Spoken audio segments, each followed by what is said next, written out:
How to quit porn without relapsing. Let me give you the full crash course on how to do this as condensed as possible. This is basically what I would tell a friend. If a friend of mine came to me and said, hey, I really need help with this. I want to quit porn. How do I do it? And, we have like lunch to discuss this. And I had to compress as much useful practical information into that lunch hour as possible. Here's the advice I would give my friend. So we're assuming that you've already decided that porn is not good for you. You've already decided you want to quit. So I'm not going to go into any of the reasons why you should do it. And to start out, let's acknowledge that here's what happens to most guys in this position. Once you've decided, okay, I want to quit, here's what usually happens. You stop watching porn. And then after 4 or 5 days, you relapse. You go on another porn binge. You feel terrible about it. You decide that was the last time. Now I'm really going to quit. You stop again. And after 4 or 5 days, you relapse, you feel bad, you try again, you relapse, you feel bad, you try again, and so on and so forth. I'm not saying this to discourage you, by the way. We just need to acknowledge that this is the reality of the situation. And it teaches us something really important, which is that just trying really hard tends to not work. So we need a better approach than to just try. And so that's the topic I'm going to cover here. There are 4 elements that I would recommend you put in place in order for you to be able to quit or to increase your chances dramatically, that you'll be able to quit without being in this constant relapse loop. The 4 elements are a strong why, controlling your triggers, developing awareness, and creating replacement habits to give yourself good dopamine. And we're going to go into all 4 of these steps. So the first one is create a strong why. The very first thing I would recommend you do is that you write down, pen and paper, write down, why do you want to quit? What are your reasons to quit? And make this extensive. Make this a detailed description. Write down why you want to quit, the things that are currently plaguing you that you no longer want to put up with, or the things you dislike about this habit. And again, be detailed about this. Write down the benefits that you want, the things you want to do differently through quitting porn. Now, why is this important?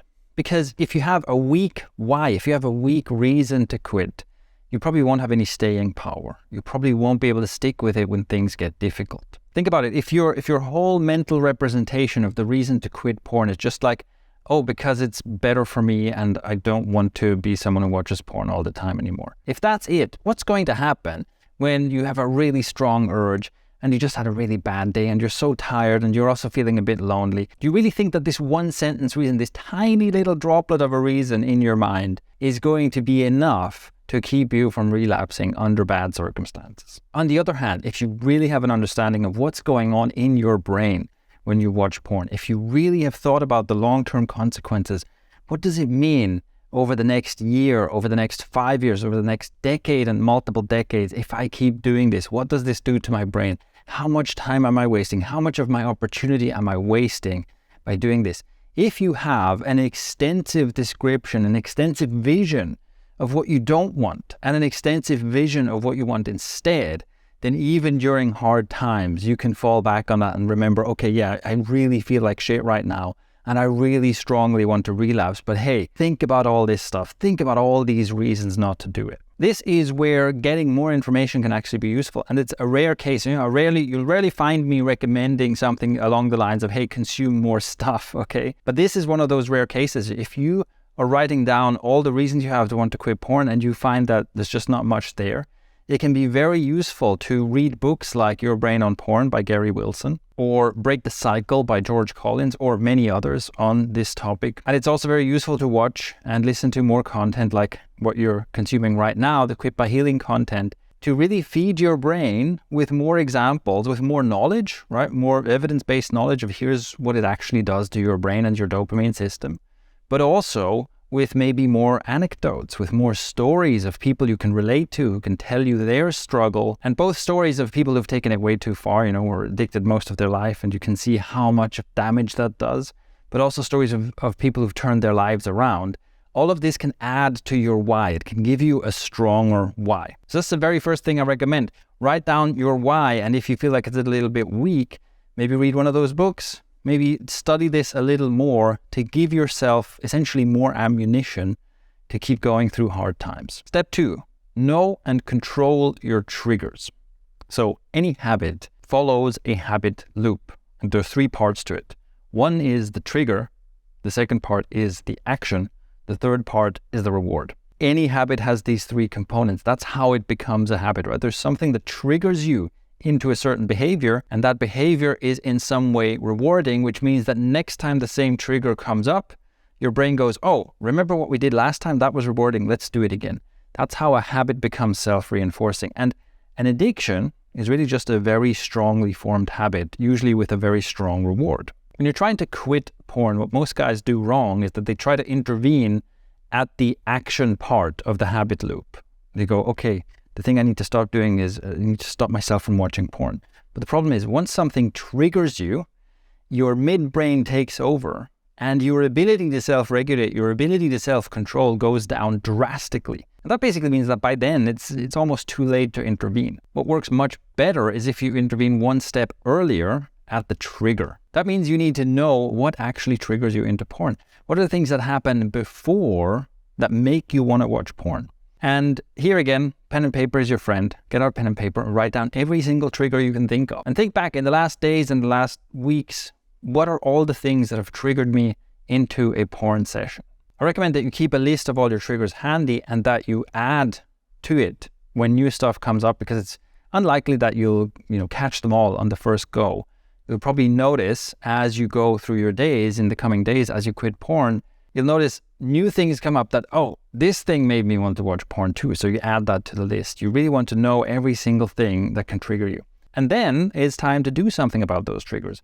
You want to make changes. You want to make changes in your environment. You want to make changes in the world around you in order to remove or control those triggers. Now, here are some examples. A very common trigger is people will be scrolling through social media and they'll see sexual stuff there that triggers them into want to watching porn. So let's say you're using Instagram a lot. You scroll through and there's all these thirst traps, right? There's bikini pics. There's quote unquote gym content of girls squatting, wearing practically see-through pants and stuff like that, right? You know what I mean? That kind of stuff, if that's in your feed, well, you have a few choices.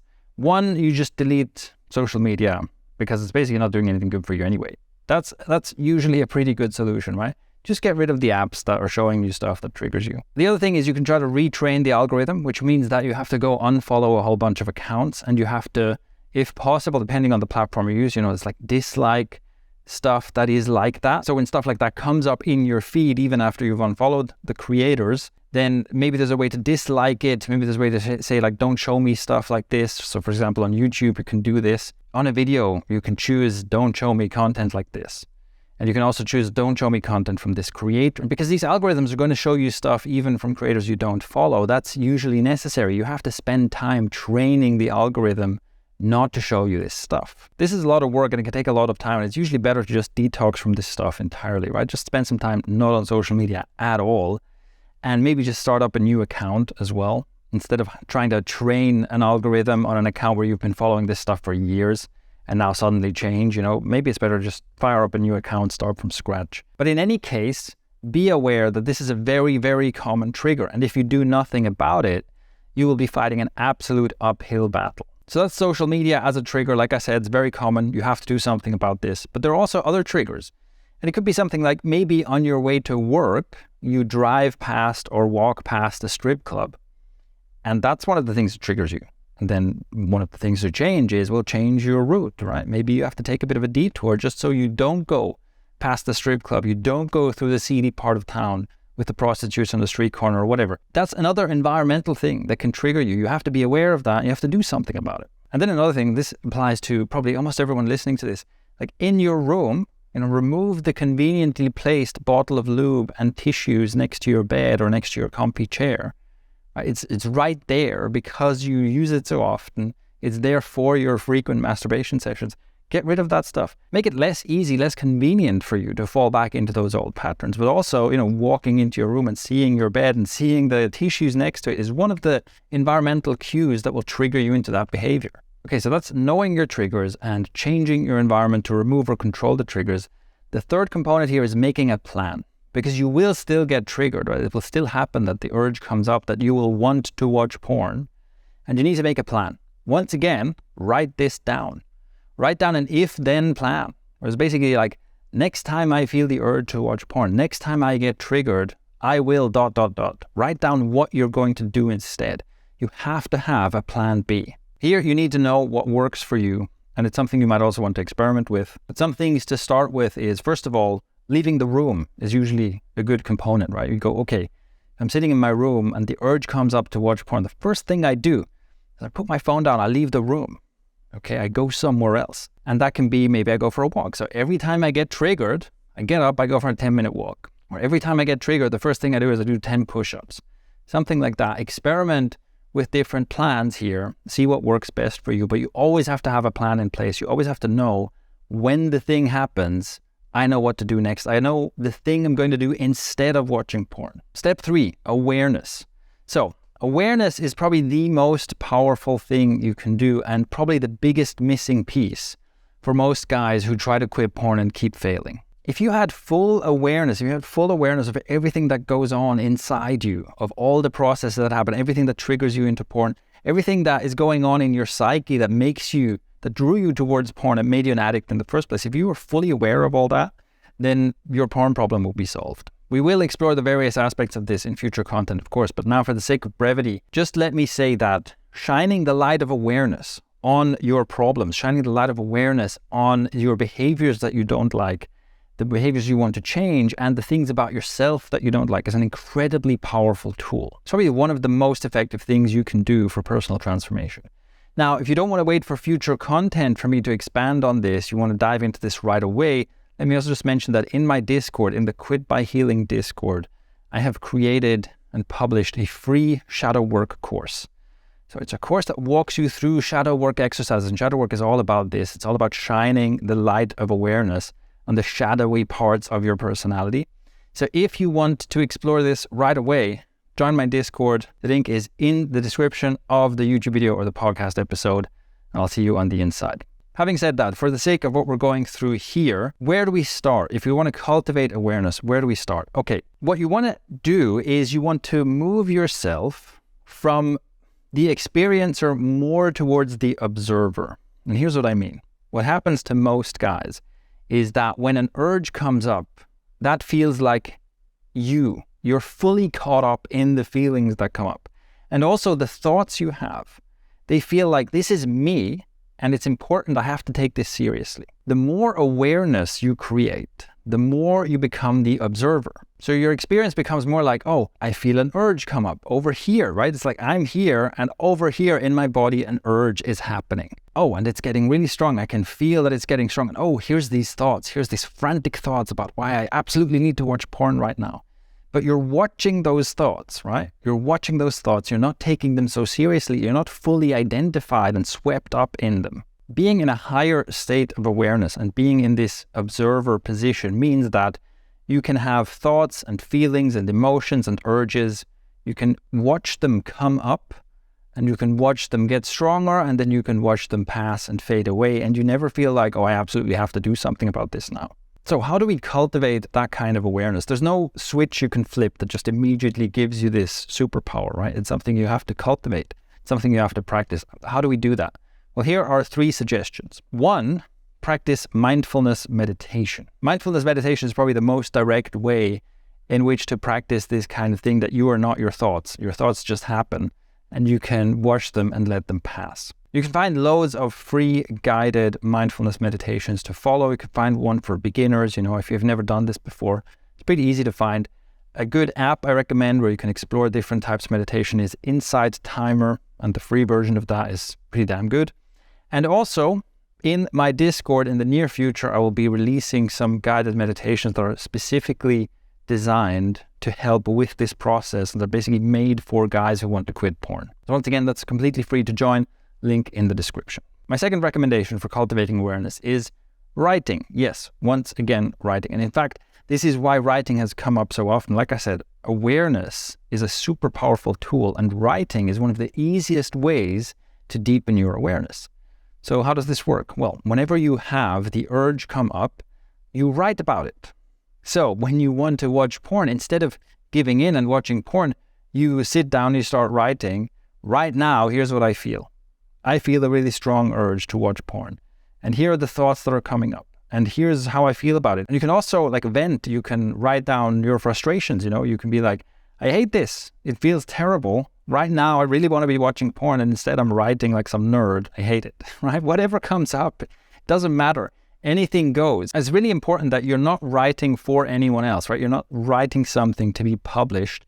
It doesn't have to make a lot of sense. You're just writing in order to bring awareness to your process. So you can write about, how do you feel? Where do you feel it? Like, where do you feel these feelings in your body? What thoughts are coming up? What memories are coming up? What emotions are going through you right now? You just write that out, and it is essentially a way to immediately amplify your awareness. Plus, it's also a good plan B.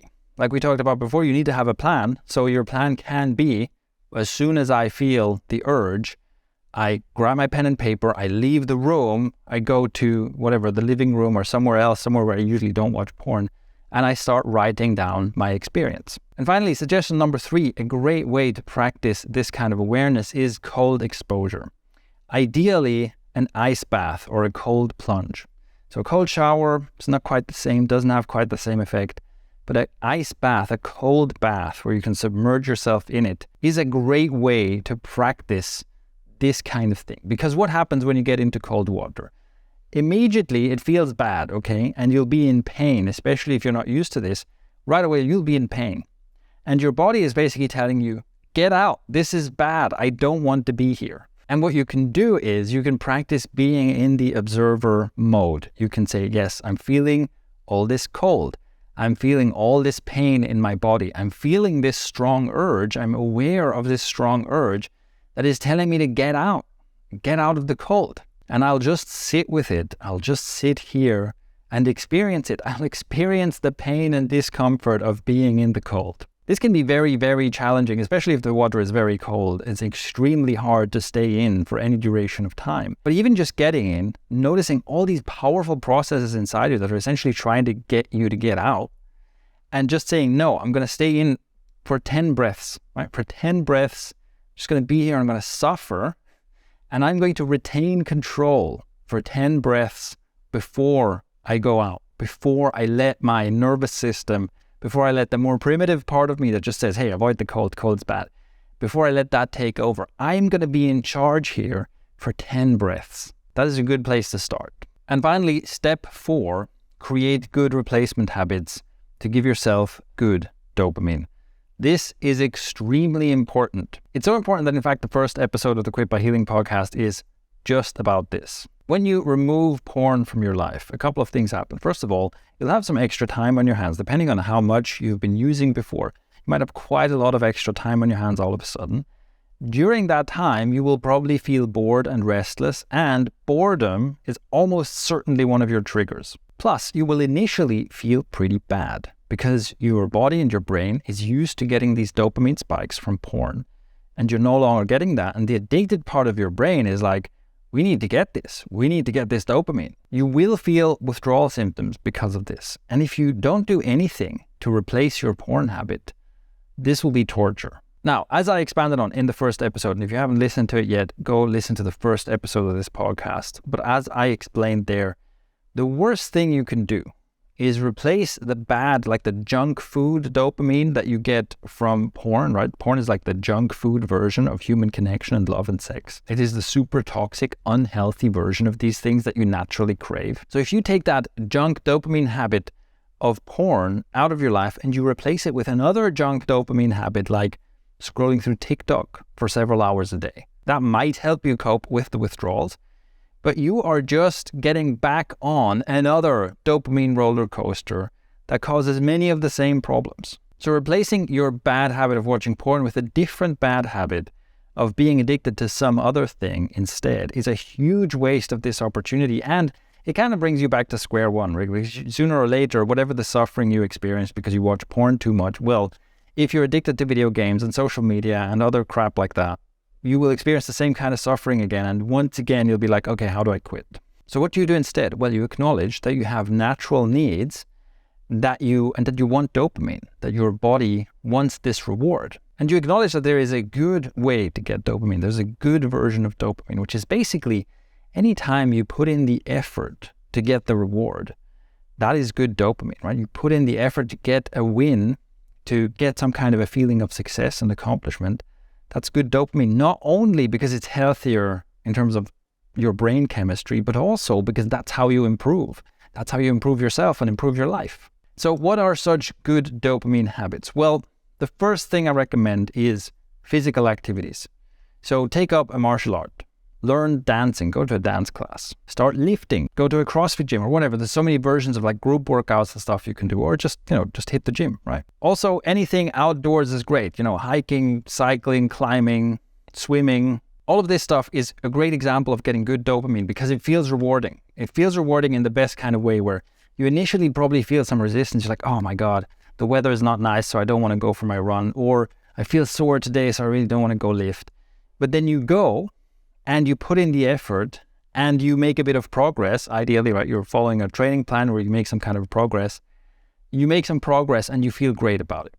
And it also releases all kinds of good hormones, and it's great for your health, obviously, right? There's thousands of health benefits to this anyway, but one of them is, it is the best kind of dopamine. Eventually, it also becomes a habit, but becomes a super healthy habit where your brain goes, hey, last time we worked out, it was super rewarding. Let's do it again. And this is doubly true for stuff where you also learn a skill. So you go to a martial arts class, you learn new techniques, you experience yourself getting better. And that gives you, again, it gives you that feeling of winning, of accomplishment. It gives you that satisfaction. Plus, there's a social aspect to it. So it does all kinds of good things to you. It can become, quote unquote, addictive as well, in the sense that you crave more and more of it because of how good it makes you feel.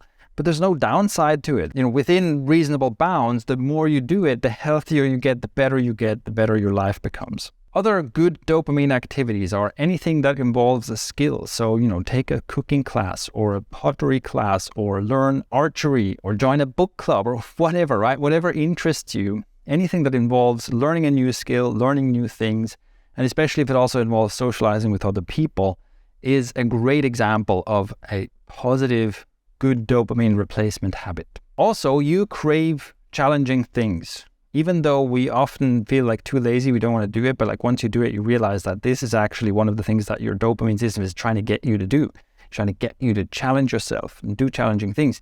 And so, now's a great time to get that certificate you've always wanted to get, or to start that side hustle, or again, just take on any kind of challenging project. These things are good for you in so many ways, and they're the best way to take up that free time that you have from not watching porn. And in fact, take up some more of your time that you're currently wasting on social media and stuff like that, right? This is actually the key to making quitting porn very sustainable, because you're not just removing this one toxic thing from your life, you're actually building a life that's so satisfying and that keeps you so busy that the thought of just sitting down and jerking into some pixels on a screen becomes absurd at a certain point. For porn addiction specifically, another thing I recommend here is that you make sure you do something to socialize. Do something that puts you in contact with other people, and specifically in contact with women, assuming that you're heterosexual here. So as a heterosexual man, one of the things that you crave is that female connection and that female energy. And most guys are absolutely starving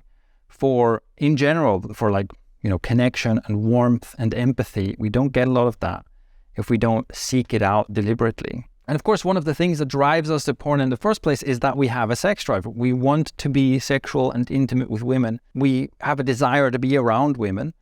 And if we struggle to do that, if in real life it feels like we have total scarcity, right? It's like you don't have any female friends, you don't know how to get a date, you're frustrated, swiping on Tinder all day and not getting matches and this kind of stuff. Well, porn is like an escape from that. And again, if you just remove porn, which in this case is the thing that helps you cope with that frustration, you just remove porn, but you don't do anything about that social and dating aspect of your life, well, the solution is incomplete and it might drive you back to porn eventually. Now, of course, we could go down an entire rabbit hole of how do you do that, but here's my very simple recommendation. Do one of these positive, good dopamine replacement habits that will put you in contact with women. So, for example, take a dance class and then friend zone all of the women there. Look, loads of guys are super awkward around women because they're always like, I'm only going to pay attention to and talk to a woman if I'm attracted to her. And that means that when I'm interacting with her, there's something on the line. It's like, oh, I have to be cool. I have to be slick. I have to say something funny. I have to win her over. And if she doesn't want me, if it doesn't work, then I failed. Oh, it's so embarrassing. I feel terrible. And guess what? That's probably also one of the things that then will trigger you. You want to go watch porn instead. So don't do that. Don't do that. Go to a dance class or something else like that. Go somewhere where there's women and then friend zone them. Like, take that pressure off for a bit. And especially if you're a socially awkward guy, especially if you don't tend to be very successful in your dating life, take that pressure off. Get to know women as people, okay? Get to know them as people. Get interested in them as people. Forget about dating them for a bit. And the more comfortable you get around women in general, and the less you think about, oh, I have to do X, Y, and Z in order to date these women, the more you'll notice that, first of all, even just interacting with women in a friendly manner, even with women you're not interested in sexually, can give you some of that thing that you're craving. Right? You're craving some of that like female energy, some of that human connection. And you don't have to be dating them to get some of that. Like the male-female dynamic, in our culture, we tend to like put that very much in a box where it's like only the one partner you're with, that's where you get that. But in reality, the male-female dynamic is happening all the time. And it can be really nourishing to just interact with people, even if it's not in a romantic context. So that's the first thing you'll notice. The second thing you'll notice is that over time, the more comfortable you are with women in general, the less stressed out you are and the easier it becomes to then also have a flirty interaction. And that can then lead to, romance and sex and dating and all that kind of stuff. So there you go. That is my crash course for how you can quit porn and give yourself the best chances of success without being in the constant failure and relapse loop. Now, maybe you're thinking, wow, that sounds like a lot of work. And yes, of course, it's a lot of work. What did you expect? Quitting porn, if you do it right, will absolutely change your life. We're talking about a complete transformation here of your personality, of your life outcomes. Within even just a few months, you can be in a totally different place in life and be nearly unrecognizable to your former self. Did you think that would happen without any effort? Anything worth getting in life takes effort. If you're going to do this, it's going to be unpleasant. You're going to suffer. You're going to have withdrawal symptoms. You might as well do it right and properly transform your life. Hence, all 4 of these steps. So give this a try. Let me know if you get stuck on any of these or if you need any more information on any of them. Be happy to make more content and go more in depth on any of these steps. Also, what has worked for you? Do you have anything that you found out about controlling your triggers or any replacement habits or any if-then plans that have worked really well for you? Please share. You can share it on the YouTube video by leaving a comment. You can also join the Discord, share your success story there. And of course, you can go to anchor.fm/QBH for Quit by Healing. And you can click the message button there and leave me a voice message. So if you have any comments, any feedback, any questions, that's what you can do to get in touch.